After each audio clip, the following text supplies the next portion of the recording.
Гүлді тігу үшін 14-те 14 қылып алдым мен квадратты. Осылай қанша гүл жасайсыз, соған қарай қиып аласыздар.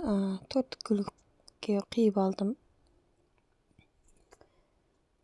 Қиып болғаннан кейін осыны былай екіге бүктейміз де, мына жағынан кәдімгідей 1 см қылып бір жағына да тігіп аламыз. Тігіп болғаннан кейін тура осылай оң бетіне аударып атып, екеуін екі қабат қылып бірге қабаттап бүктеп аударып қойып аламыз. Енді осы тіккен жан тігістерін бір-бірімен келтіріп қойып алып, кәдімгідей ине жіппен көктеп, шетін бәрін көктеп тігіп алатын боламыз. Екі жағын бірдей қылып алып, көктеп, айналдыра көктеп тігіп аламыз.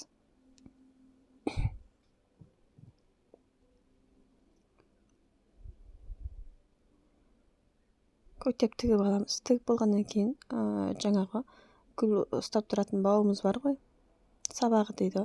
Соны алып, жаңа тіккен гүліміздің тура ортасына туралап қойып аламыз. Ортасына қойып аламыз да, жаңа жібімізді, көктеген жібімізді тартып отырып жиырамыз. Бірнеше мәрте айналдыра отырып бекітіп аламыз да, тігіп тастаймыз. Ары-бері бекітіп тігіп аламыз.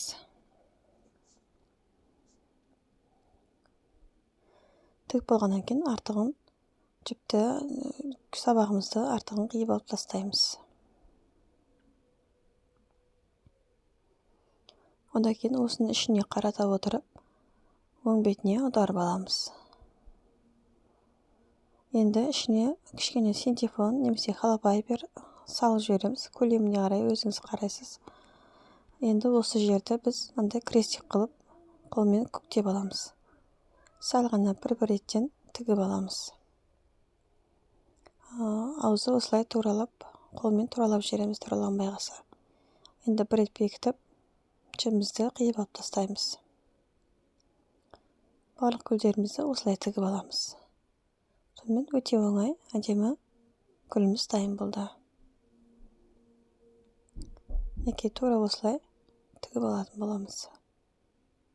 Тағы біреуін көрсетіп жатырмын. Осылай әдемі гүлдерімізді тігіп дайындап алсаңыздар болады. Бұны әртүрлі киімде аксессуар ретінде қолдануға болады.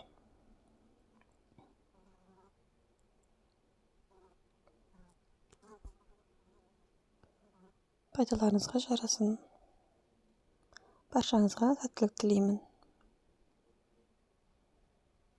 Осындай әдемі гүліміз дайын болды. Қазіргі трендте болып жатқан тюльпан гүлі.